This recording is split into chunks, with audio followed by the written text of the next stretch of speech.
Estamos hoy día con el padre Carlos Rosell de Almeida, rector de la Facultad de Teología Pontificia y Civil de Lima, con quien vamos a conversar sobre el tema desarrollo y erradicación de la pobreza.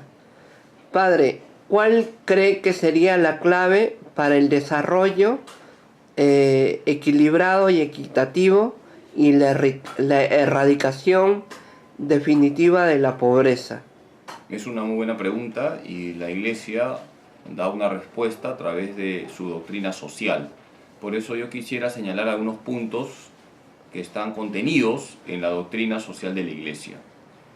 Para hablar del desarrollo y de la erradicación de la pobreza, sobre todo la miseria, porque es la miseria lo que atenta contra la dignidad de la persona humana, es importante considerar algunos principios que la Iglesia promueve y enfatiza.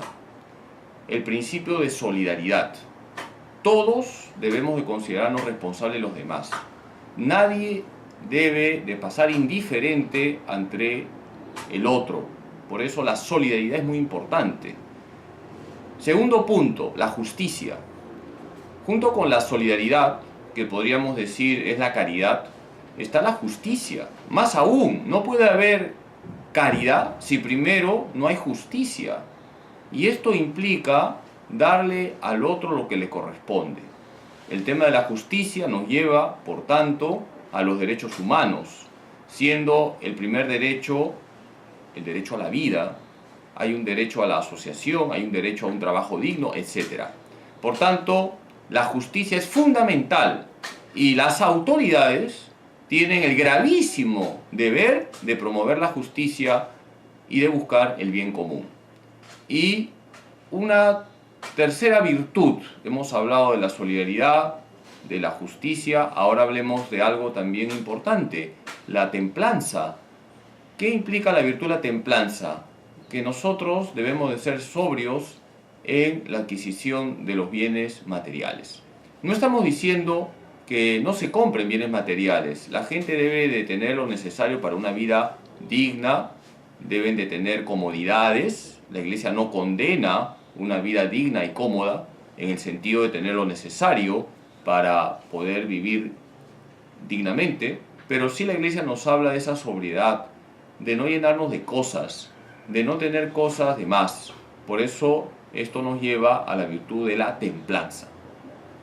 Padre, ¿cree usted que los gobiernos de los países en desarrollo o tercermundistas cumplen un papel eficaz, eficiente y efectivo en la erradicación de la pobreza y el desarrollo?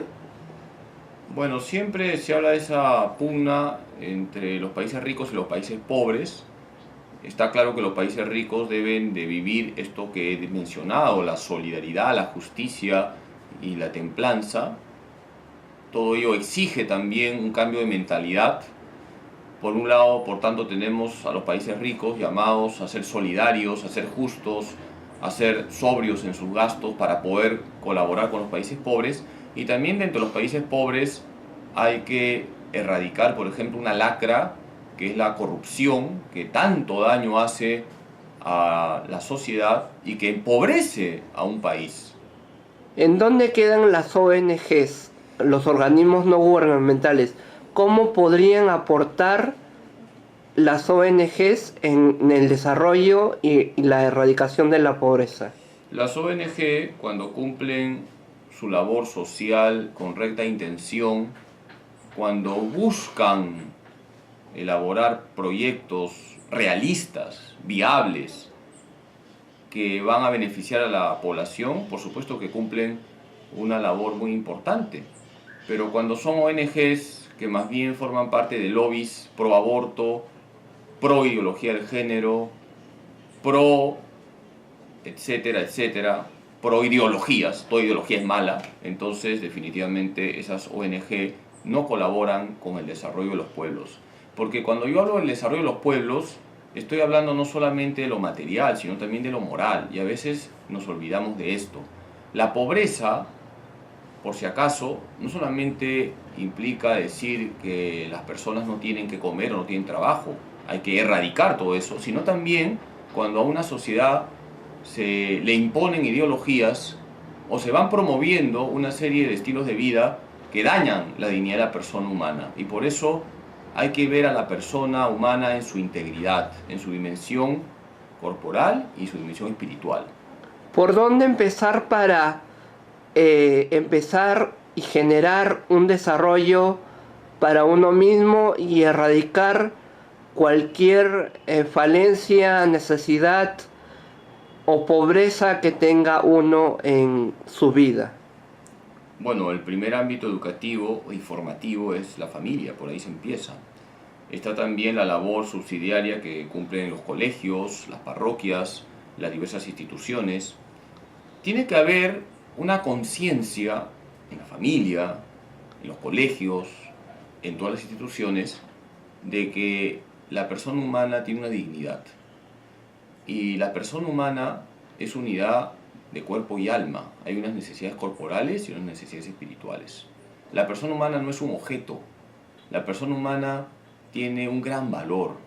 Cuando todo se organiza para proteger a la persona humana, proteger la vida, proteger el matrimonio, la familia, el trabajo, la justicia social, etcétera, etcétera, es una sociedad que desarrolla.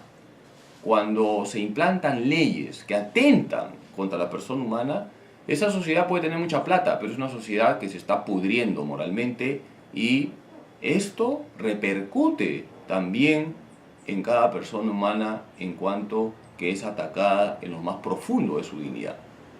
Gracias, Padre, que Dios lo bendiga. Dios le bendiga. Listo, doctor.